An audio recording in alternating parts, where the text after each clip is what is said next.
Buenas noches, República Dominicana. Bienvenidos todos a una nueva entrega de Toque Final. Esta es la mejor forma de concluir una semana y abrir la nueva lo mejor edificado posible sobre los acontecimientos más importantes del país y del mundo. El gobierno, a través de la Contraloría General de la República, anunció un programa que efectuará a partir de este mes de pagos con cheque, pagos auditados con cheque, para determinar quiénes trabajan en las instituciones públicas y quienes cobran en esas instituciones públicas sin trabajar. Sabemos que el cheque ya está prácticamente en desuso, pero aparentemente pues no hay otro mecanismo que pudiera ser más efectivo para lo que quiere hacer la Contraloría General de la República. El Contralor, el licenciado Catalino Correa, es una persona muy competente y si habría otra forma de hacer esto, tal vez la habría implementado. Entonces, esto ellos han dicho que se hará una sola vez. Se hará una sola vez.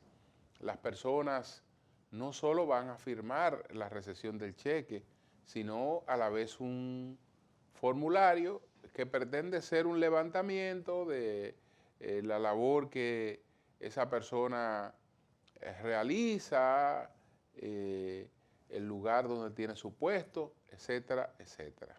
Entonces, eso se va a llevar a cabo. Yo no creo que eso sea ni negativo ni positivo. Es una forma de controlar, de auditar la nómina. De manera que ya veremos lo que pasa con esto. Será de manera paulatina.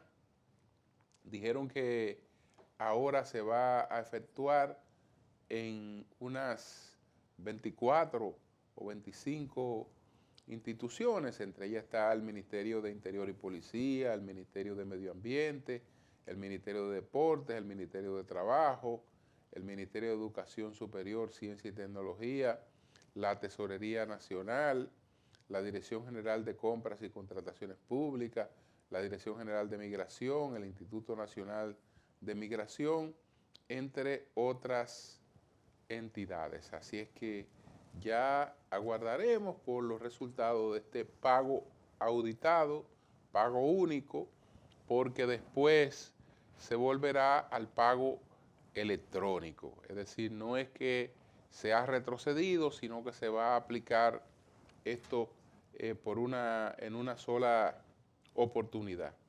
Por otra parte, las autoridades informaron que no ha sido detectado en la República Dominicana, que no ha sido detectada la variante Delta del COVID-19, sino que, sin embargo, tenemos la presencia de la variante brasileña, de la variante del Reino Unido, pero aún no ha sido detectado la variante Delta, que es la que ha estado teniendo un gran impacto en los Estados Unidos, sobre todo entre las personas que aún se han resistido a la vacunación.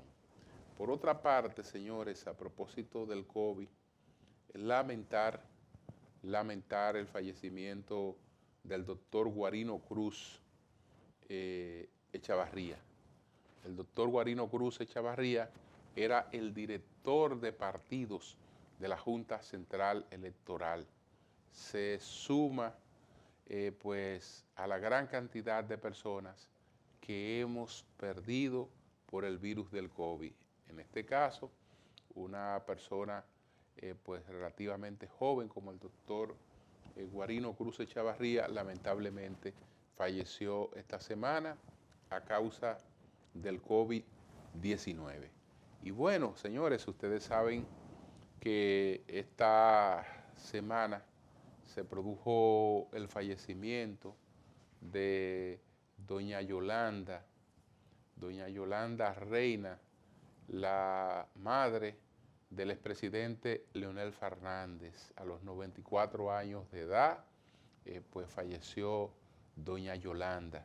Este fue un acontecimiento, ha sido un acontecimiento que todo el país ha lamentado, y su despedida se constituyó en una pausa de nuestro liderazgo político para dejar atrás todas las diferencias y unirse al expresidente Leonel Fernández, a su hermano Darcio, a los nietos de doña Yolanda, a todos los seres cercanos a ella, a toda la familia cercana a ella, por este dolor.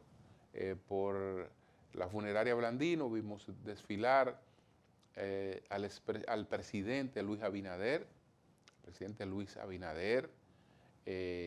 con una comitiva de su gabinete, al expresidente Danilo Medina y el secretario general del PLD, Charlie Mariotti, encabezando una comitiva de la que también participaron otros miembros del comité político del PLD, como Carlos Párez Pérez, como Rubén Bichara y José Ramón Peralta.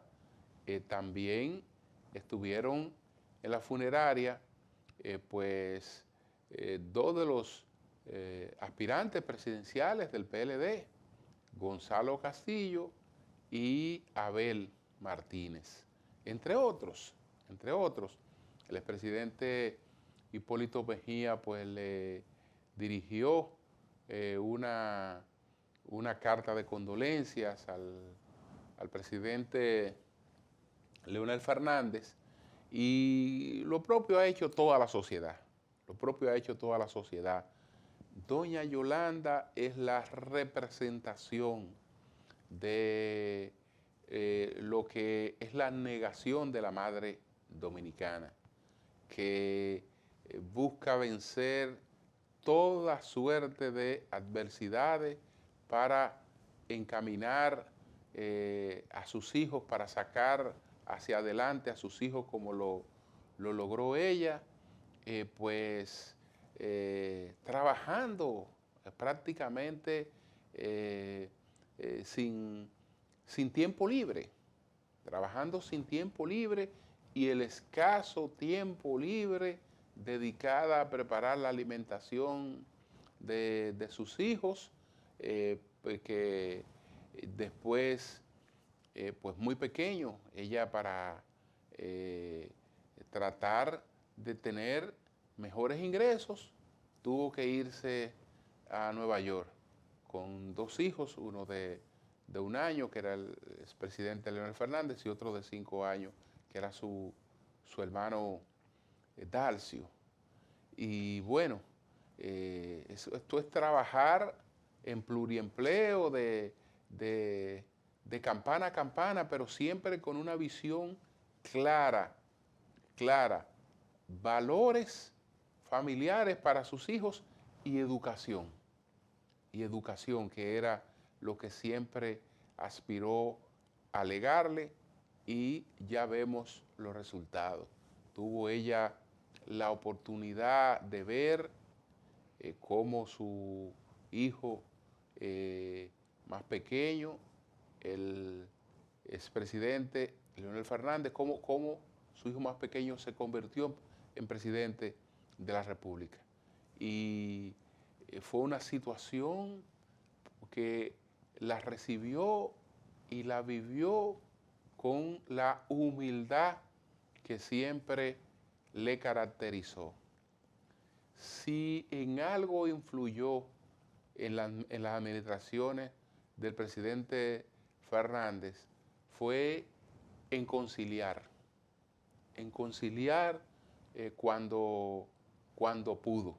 Después, el poder para cualquier otra cosa no existía para ella, que siguió en su misma vida de siempre, desde luego, ya sin las limitaciones del pasado y sin la necesidad de trabajar como trabajó siendo más jóvenes, ¿no? Porque después se invierten los roles y entonces los buenos hijos trabajan para que sus padres pues vivan con tranquilidad todo el tiempo que les reste por vivir.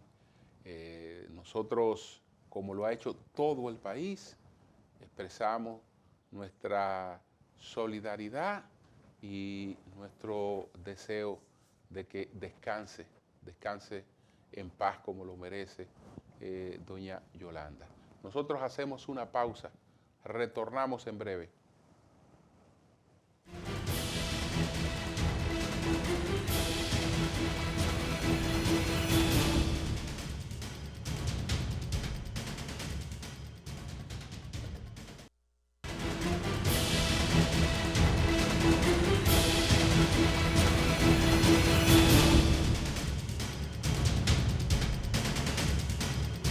Señores, ¿cuáles fueron los 10 temas más importantes, más impactantes del país y del mundo durante esta semana?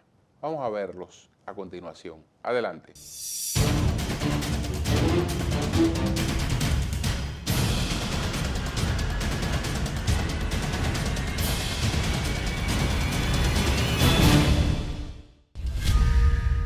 El Consejo Nacional de la Magistratura, presidido por el presidente Luis Abinader, realizó esta semana la evaluación de los últimos 19 candidatos que aspiran a ocupar las vacantes a jueces titulares y suplentes al Tribunal Superior Electoral con el último grupo de aspirantes. La mayoría de los postulantes favoreció el voto preferencial como el más democrático y la eliminación del voto de arrastre.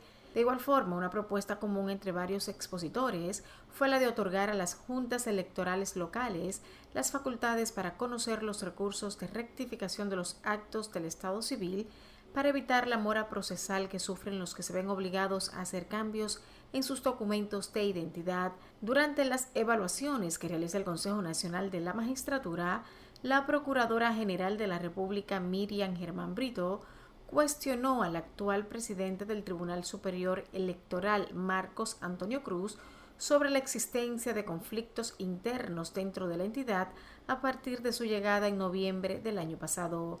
Cruz García se defendió diciendo que los conflictos que han ocurrido han sido solo diferencias administrativas. Germán Brito concluyó la entrevista diciendo que se sentía en un ambiente surrealista. Por otra parte, el presidente de la República, Luis Abinader, le expresó al aspirante a juez del Tribunal Superior Electoral, Blas Minaya Nolasco, que el que está sentado aquí es Abinader, no Trujillo, quien al ser evaluado como postulante se opuso a que las circunscripciones sean divididas en distritos. El primer mandatario se mostró favorable a esa propuesta y entonces Minaya Nolasco dijo que difería, pero que no quería que sus palabras fueran tomadas como una contradicción a lo dicho por el presidente.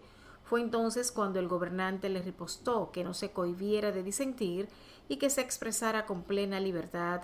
El interpelado así lo hizo, siguió argumentando y concluyó su participación. La Comisión para la Transformación y Profesionalización de la Policía Nacional entregó al presidente Luis Abinader un informe preliminar contentivo de una serie de recomendaciones para la reforma de esa institución, así como el avance de sus gestiones de diagnóstico y evaluación.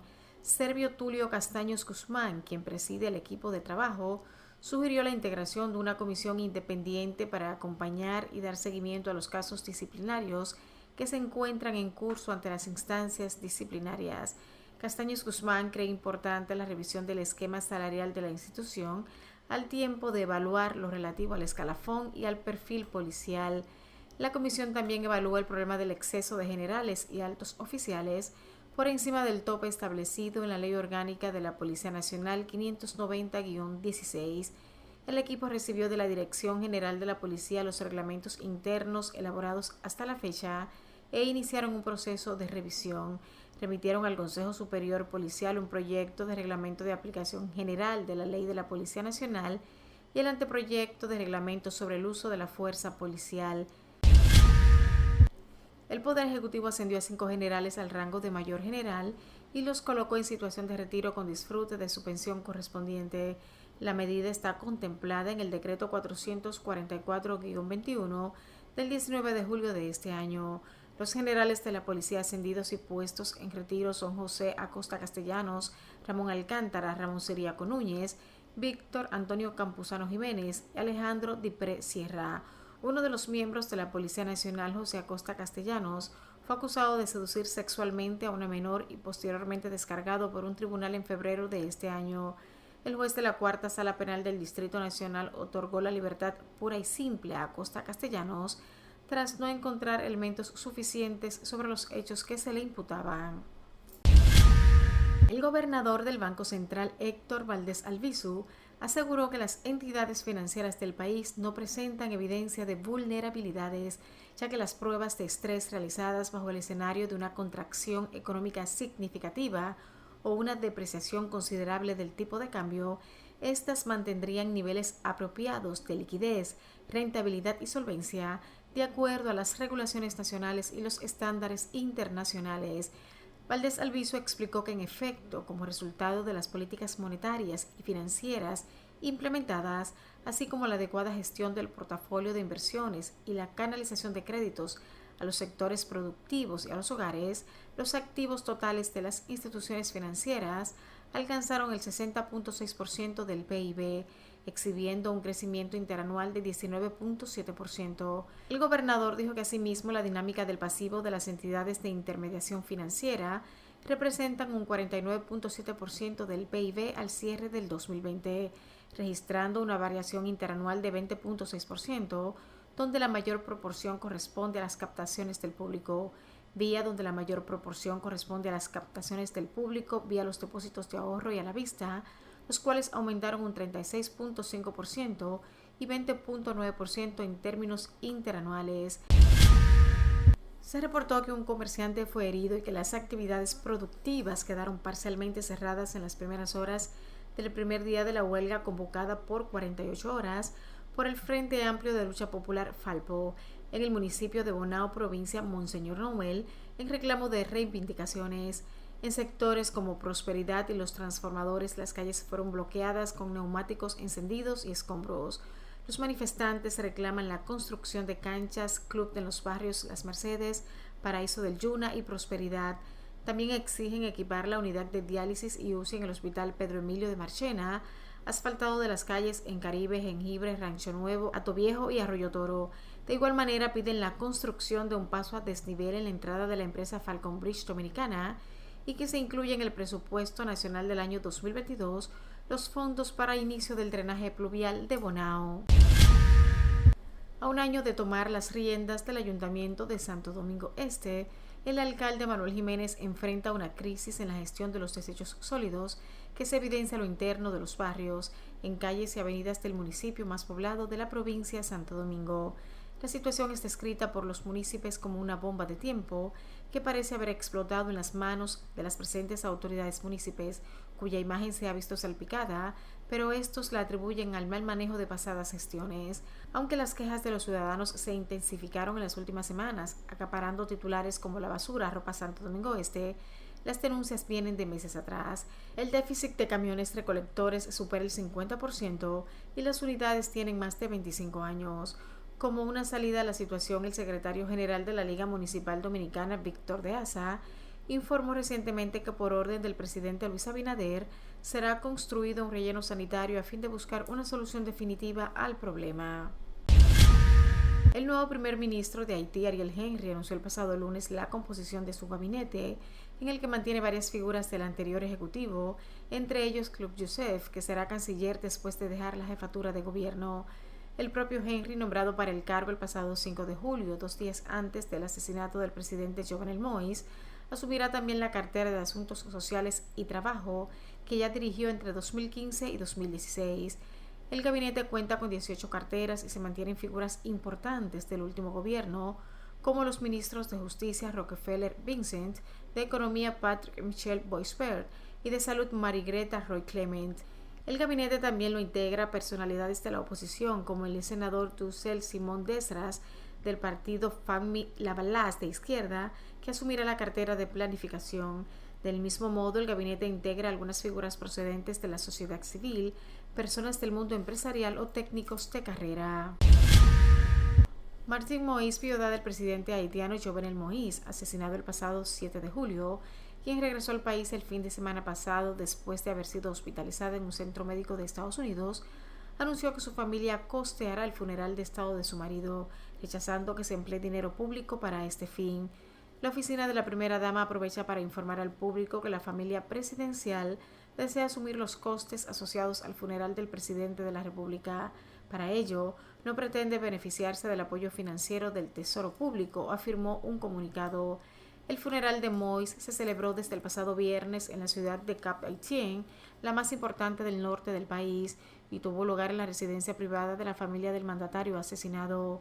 Moïse fue víctima de un ataque de un comando de hombres armados que irrumpió en su residencia privada en Puerto Príncipe en la madrugada del 7 de julio.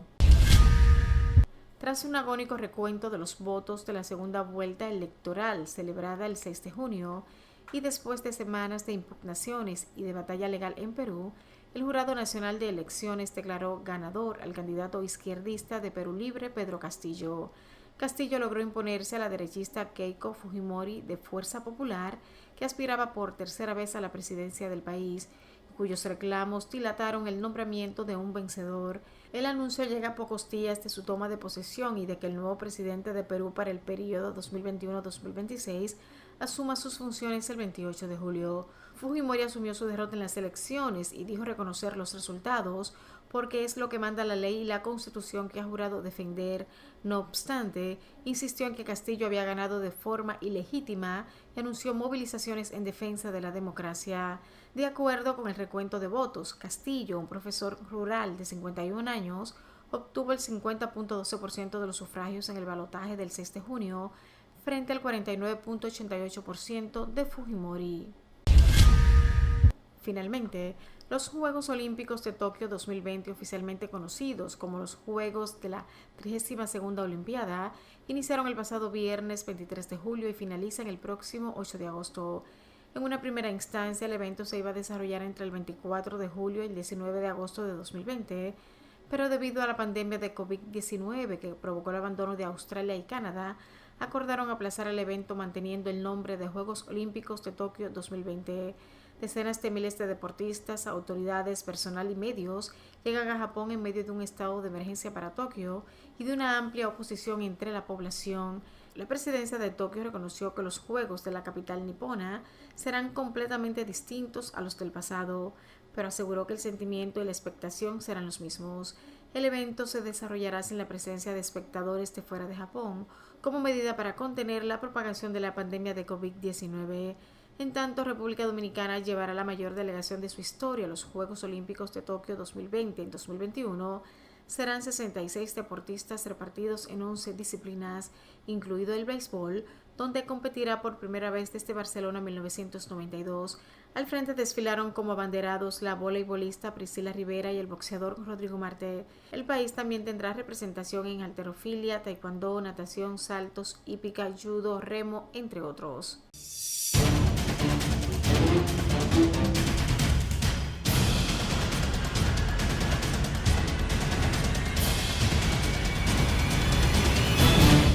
Bien, señores, vamos a una pausa, retornamos en breve.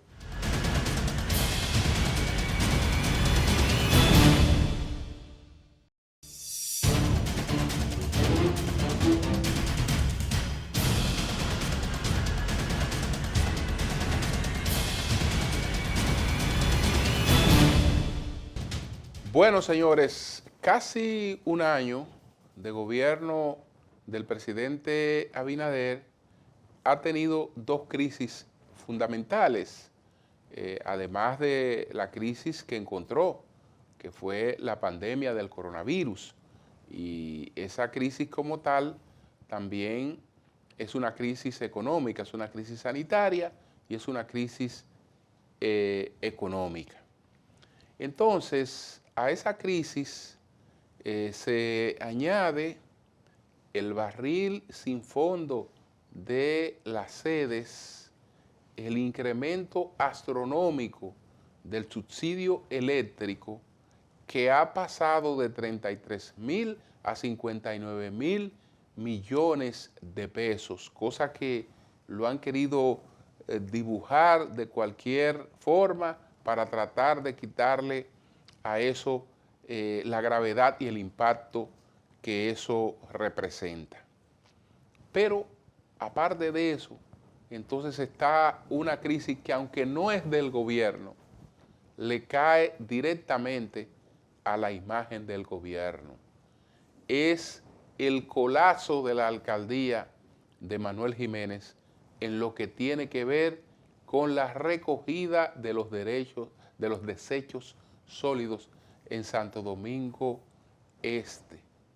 Un problema que se viene expresando desde el inicio de la gestión de Manuel Jiménez, pero se ha ido agravando porque Manuel pues quiere producir cambios. Los servicios de recogida de desechos sólidos en Santo Domingo Este, como en las principales ciudades del país y como en las principales ciudades del mundo, son tercerizados, es decir, son hechos por compañías que se dedican a eso. Él es partidario de que el propio ayuntamiento compre camiones y brinde ese servicio, lo que ya sabemos que de antemano concluye en un desastre absoluto. ¿Por qué? Porque usted va a comprar camiones para los que necesita grandes talleres, para los que necesita una estructura de mantenimiento y para los que necesita políticas, digamos, en el manejo de personal que una institución pública como un ayuntamiento, donde la persona llega a trabajar por el mérito de haber participado en una campaña política, no necesariamente porque tenga los perfiles adecuados para ocupar las funciones, pues eso se sabe que va a ser un desastre. Justamente esos servicios se han tercerizado después que se ha probado que en manos de los propios ayuntamientos es un desastre. Un ayuntamiento con un gran parque de vehículos, recolectores de basura y de lo que sea, es un desastre mayúsculo, que no tiene la posibilidad de controlar. Los vehículos pueden llegar nuevecitos y en poco tiempo están destruidos, sin repuesto y arruinados por ahí.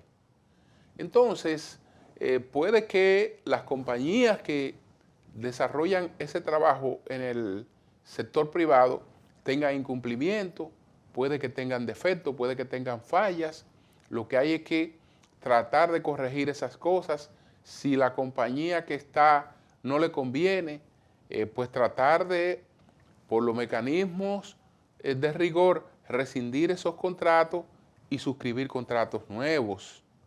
Pero lo que usted no puede hacer es, sin tener una opción, pues quitar lo que hay, porque entonces tú lo que estás creando en medio de una pandemia es otra situación sumamente grave en un municipio donde no se puede inventar, porque estamos hablando de que ahí se está realmente pues poniendo en peligro la salud de más de 1 millón de personas que residen en este municipio. Estamos hablando de 1.161.393 personas que residen en ese en ese municipio, en 35 barrios y 263 subbarrios. Entonces, el gobierno, frente a la situación, tuvo esta semana que tomar una medida de emergencia, que la dirección de los programas especiales de la presidencia que dirige el ministro Neney Cabrera y que Obras Públicas, pues fueran inmediatamente a realizar un operativo durante los próximos 45 días para resolver el problema de la emergencia.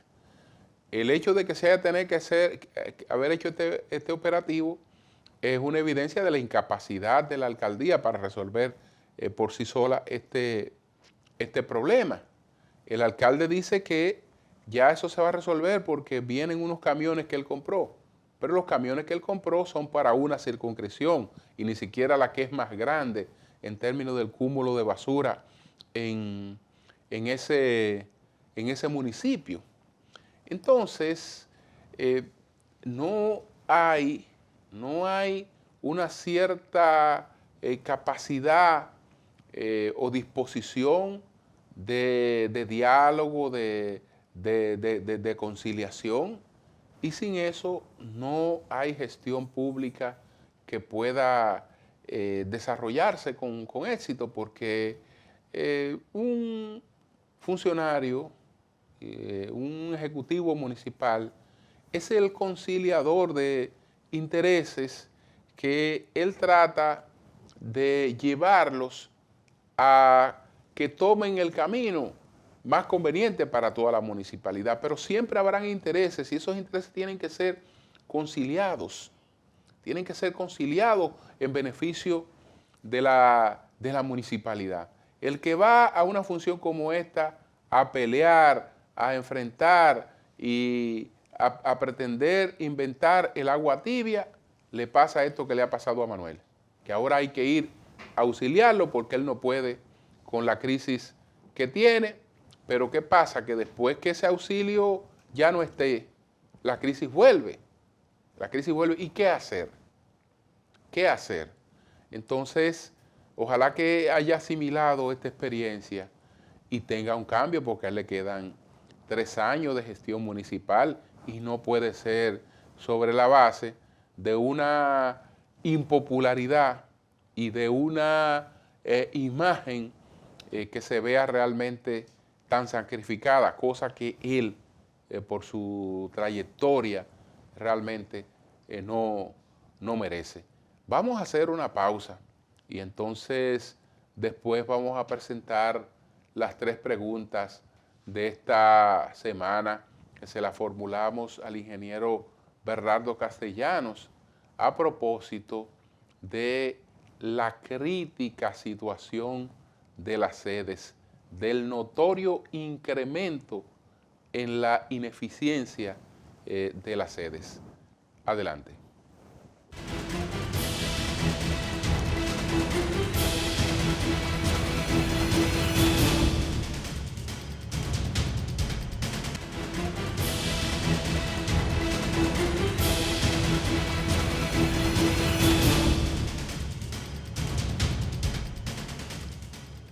Sería importante saber si es cierto que los números que hablan del crecimiento de lo que es el déficit de las sedes están proyectados así porque supuestamente ahora hay mayor transparencia en los datos, o están presentados así porque ahora hay mayor ineficiencia.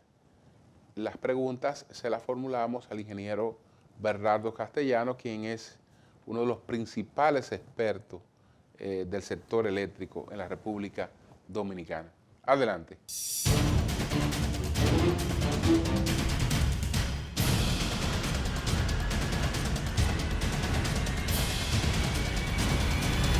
¿Cuál es la realidad de las distribuidoras de electricidad? ¿Han aumentado sus pérdidas o las cifras sobre subsidios han duplicado porque ahora hay mayor transparencia en su manejo, incluyendo aspectos que antes se ocultaban? Las pérdidas en la distribuidora definitivamente están aumentando vertiginosamente a partir de febrero de este año, tal como lo pueden apreciar en este gráfico que hemos preparado para ilustrar a los televidentes sobre la situación. Si vemos, este gráfico está elaborado en base a las informaciones que publica la Corporación Dominicana de Electricidad en los informes mensuales de desempeño del sector eléctrico. O sea, estamos hablando de cifras oficiales. Esto significa que, según estos datos que publica la CDE, entre febrero del 2021 y mayo del 2021 podemos observar cómo de manera constante, persistente y sistemática las pérdidas totales de la distribuidora, que no es más la diferencia entre los ingresos, entre los gastos por compra de energía a los generadores y los cobros a los clientes, van aumentando de mes a mes. Y vemos que entre enero y mayo del 2021, estas pérdidas han aumentado en alrededor de un 18%, pasando de 33.52% a 39.82%. Esto es para las 3 distribuidoras. O sea, estamos hablando prácticamente que a mayo del 2021, que es el último dato publicado por la CDE, las pérdidas totales de las 3 distribuidoras se sitúan cerca del 40%.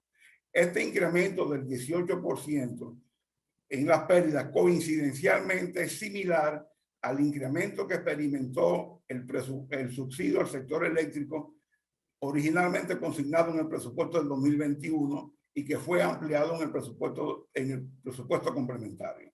Inicialmente, el gobierno consignó en el presupuesto unos 50.000 millones de pesos para cubrir el déficit operativo o el déficit en flujo de caja de la distribuidora en el 2021. Sucede que ahora, al someter este nuevo presupuesto complementario, se le están asignando adicionalmente al sector eléctrico unos 9.000 millones de pesos, que es para cubrir el incremento en las pérdidas o en el déficit de flujo de caja, en el déficit operativo que tendrán la distribuidora en el 2021. Y esto coincide más o menos con el incremento de las pérdidas que han tenido las distribuidoras entre febrero y mayo de este año. Pero en adición, podemos ver en este siguiente gráfico que el gasto en nómina en las distribuidoras, cuando comparamos el periodo enero-mayo 2020 con el periodo enero-mayo 2021, vemos también que se ha disparado el gasto en nómina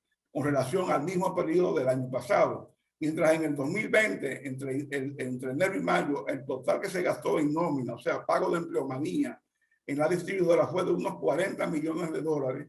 Aquí, los primeros 5 meses de este año, 2021, el gasto en nómina se ha disparado a 43 millones de dólares. Entonces, esta es una de las razones por la cual el déficit de este año para cubrir el déficit operativo de la distribuidora, el déficit de flujo de caja por la ineficiencia con que estas empresas están siendo manejadas, por el exceso de empleomanía y gastos corrientes con que están operando, debido a que la empleomanía que tienen hoy día, unos 8.500 empleados, es 5 veces, alrededor de 5 veces lo que sugiere un estudio de tarifa técnica elaborado en el 2016 por la empresa chilena Inecon. Estas son las causas por las cuales las pérdidas totales en la distribuidora entre febrero y mayo del 2021 se han incrementado significativamente. Y esto ha producido que solo en el 2021, lo que originalmente se presupuestó de 50.000 millones de pesos, han tenido que ser aumentados a 59.000 millones de pesos. Que eso representa un incremento de 26.000 millones de pesos con relación al subsidio que se consignó en el presupuesto del 2020 para cubrir exclusivamente el déficit operativo, el déficit en flujo de caja de la distribuidora en el 2020. Eso no incluye deudas o pasivos que fueron pagados por Hacienda en el 2020, pero que fueron asumidos por Hacienda en su totalidad en el 2019, cuando Hacienda tomó la decisión de asumir una serie de pasivos viejos vencidos que tenía la distribuidora, que estaban generando unos altos gastos financieros. ¿Qué ha pasado con los programas de reducción de pérdidas técnicas y cómo observa la reducción de las pérdidas administrativas de las EDES? Bueno, los programas de reducción de pérdidas técnicas de la distribuidora están en el suelo. Prácticamente han sido abandonados por este gobierno porque no se le están transfiriendo los recursos a la distribuidora que necesitan para afrontar estas pérdidas. Porque para usted reducir las pérdidas técnicas y no técnicas que tiene la distribuidora, hay que invertir cuantiosos recursos de dinero en esos programas y proyectos. Estamos hablando de que por lo menos se necesitarían invertir en el orden de los 1.500, 1.600 millones de dólares para usted poder reducir las pérdidas que están hoy día en un 40%, por lo menos llevarla a un 15%. Y eso implica tener que hacer inversiones sistemáticas y constantes todos los años, como mínimo entre 300 y 400 millones de dólares por año. Ahora, ¿qué ha sucedido en esta gestión? Eso lo podemos ver en este gráfico, donde podemos apreciar que en el 2020, en el periodo enero-mayo 2020, en la gestión pasada se invirtieron cerca de 94 millones de dólares en programas y proyectos de reducción de pérdidas, y en este año solamente se han invertido unos 34 millones de dólares. Significa que hemos tenido un descenso de casi 60 millones de dólares en proyectos y programas para reducir pérdidas. Y obviamente, si usted le quita recursos a la distribuidora, no le da los recursos a la distribuidora para reducir, para que haga inversiones en reducción de pérdidas, no se puede pretender y esperar que las pérdidas puedan reducirse. Entonces, en esta gestión sucede que existe un fuego y ese fuego lo están tratando de apagar con gasolina. ¿Por qué lo están tratando de apagar con gasolina? Porque hemos visto que están reduciendo el dinero de inversión que tiene que ser destinado para la reducción de pérdidas en la distribuidora, y vemos que los gastos en nómina de la distribuidora están aumentando. O sea, están haciendo todo lo contrario que debe hacerse para conseguir un objetivo de reducir el déficit financiero, el déficit operativo, el déficit en flujo de caja de la distribuidora. Es como que usted pretende apagar un fuego con gasolina en vez de apagarlo con agua o espuma, que es lo recomendable. ¿Qué entidad está llamada a ofrecer cifras confiables sobre el desempeño del sector y qué beneficio pueden aportar la eliminación de la CDEE? ¿Qué beneficio aporta la destrucción de la CDE, como se ha obsesionado este gobierno y el ministro de Energía y Minas? Ninguna, absolutamente ninguna, porque la sustentación para destruir la CDE ha partido de premisas totalmente falsas. Primero, no es cierto que ha habido conflictos de intereses y de funciones entre la CDE y el Ministerio de Energía y Minas. Nunca eso ha existido en términos legales, en términos institucionales, perdón, en términos jurídicos. Los campos de acción de ambas instituciones están claramente definidos en la ley que crea el Ministerio de Energía y Minas, la 113 y la 142.13, y en la ley 125.01, Ley General de Electricidad, en su artículo 138, donde se establece la creación de la CDE.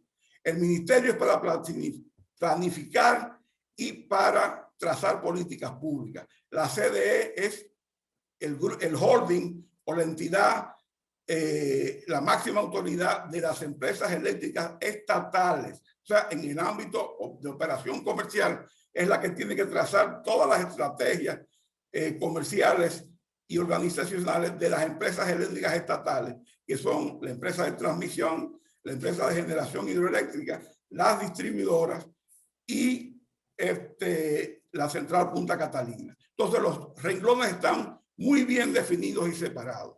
En consecuencia, no hay ningún beneficio para el país por la destrucción de la CDE. La CDE lo que tiene que hacer es asumir las responsabilidades y funciones que le establece el artículo 138 de la ley 125.01, Ley General de Electricidad, que fue ratificada en la ley 142.13, en su artículo 24 del Ministerio de Energía y Minas.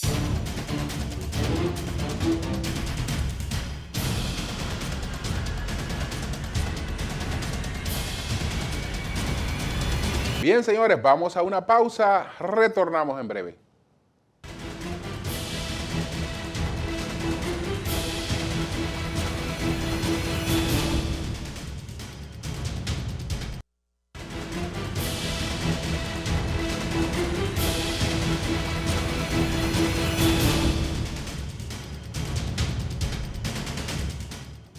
Bueno, desear que el primer ministro Ariel Henry en Haití pueda salir adelante con el compromiso que tiene de organizar unas elecciones. Dio muy buena señal con la integración del gabinete del que forma parte el primer ministro anterior, Claude Joseph, que es el canciller. El ministro es una persona de mucho prestigio.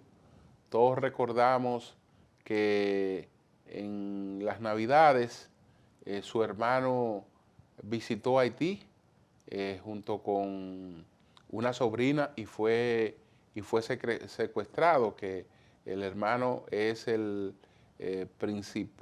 principal cabeza de la iglesia adventista en la región. Visitó Haití y fue secuestrado junto a su hija, pero afortunadamente después fueron puestos en libertad. No se sabe si la familia habría pagado el rescate. La investigación del caso del magnicidio, todavía pues hay aspectos que no están claros. Hay un intento también de cierta manipulación de la información, sobre todo los colombianos han estado muy activos en esa parte, porque para Colombia el mensaje de lo que ocurrió en Haití es terrible, es terrible. No estamos hablando de sicarios contratados en el submundo del crimen, los que fueron llevados a ejecutar al presidente de Haití. Estamos hablando de personas que provienen de las instituciones militares colombianas, de personas que fueron entrenadas en Estados Unidos y en el Reino Unido. Y entonces estamos hablando que esos caballeros que ahora están presentados como sicarios eran oficiales de prestigio que, fíjense, a los que terminaron dedicándose. Entonces eso es un mensaje que sobre toda la imagen del cuerpo y del país es una imagen muy negativa. Por eso Colombia ha estado tratando de diversificar un poco el tema de la responsabilidad y de la culpa, que fue primero el primer ministro Claude Joseph, que después que un hotel de la República Dominicana, que después que un avión de la República Dominicana y una serie de cosas, porque hay el interés de llamar más culpable a esta dantesca escena de un magnicidio que se ha producido en las condiciones de ningún magnicidio, porque ningún presidente que ha sido asesinado ha muerto como murió el presidente Moïse en su alcoba, en su casa, sino que o ha sido en la calle, como el caso de Trujillo, como el caso de Kennedy, ha sido, por ejemplo, en un lugar público, como el caso del presidente Lincoln, o el caso de Ulises Serou, que fue entrando a una residencia, pero nunca en su propia residencia, en su habitación, donde supone que una gente tiene el máximo de tranquilidad y de seguridad. Entonces, señores, gracias a todos. Nos vemos el próximo fin de semana, si Dios lo permite.